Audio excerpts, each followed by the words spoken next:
The COVID-19 pandemic likely began with a female vendor at a large Wuhan live animal market in China, according to a new analysis of accounts and research by a top virologist.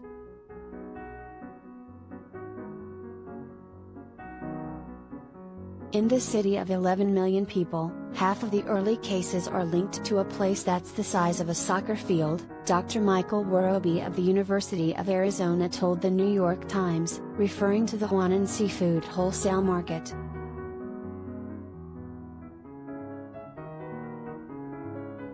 It becomes very difficult to explain that pattern if the outbreak didn't start at the market, he said.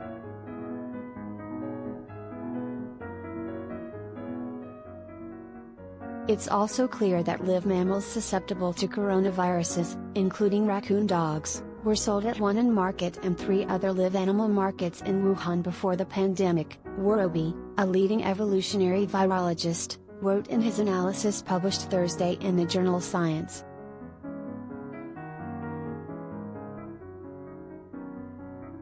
Werrobe's analysis indicates that the pandemic wasn't triggered by a leak in a Chinese lab or, as a report from the World Health Organization concluded, by a Chinese accountant who lived miles from the market.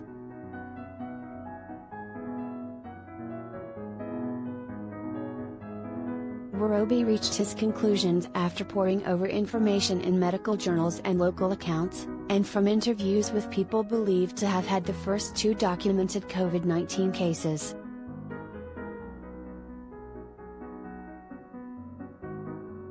He said WHO got the timeline wrong and that the first person known to become ill was the vendor, who became symptomatic December 11, 2019, 3 days before the accountant became symptomatic, Werrobe wrote.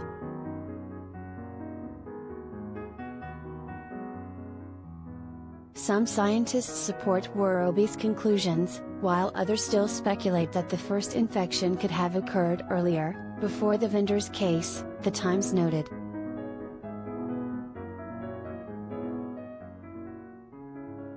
Jesse Bloom, a virologist at the Fred Hutchinson Cancer Research Center, told the newspaper, "I don't disagree with the analysis.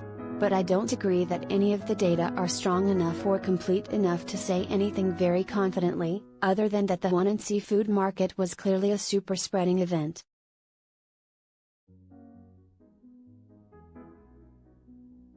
Werrobe fired back Thursday on Twitter after Stanford microbiologist David Relman, who leans toward the lab leak theory, told the Washington Post that his analysis was based on fragmentary information and to a large degree, hearsay.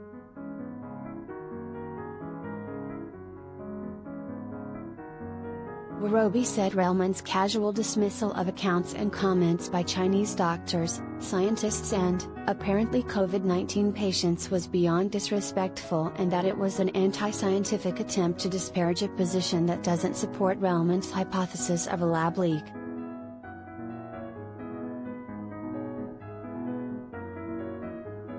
Werrobe has been open to other theories, indicating that he didn't analyze information with a bias. He signed a letter with 18 other scientists to Science in May calling for continued investigation into the origin of COVID-19, including the possibility of a lab leak.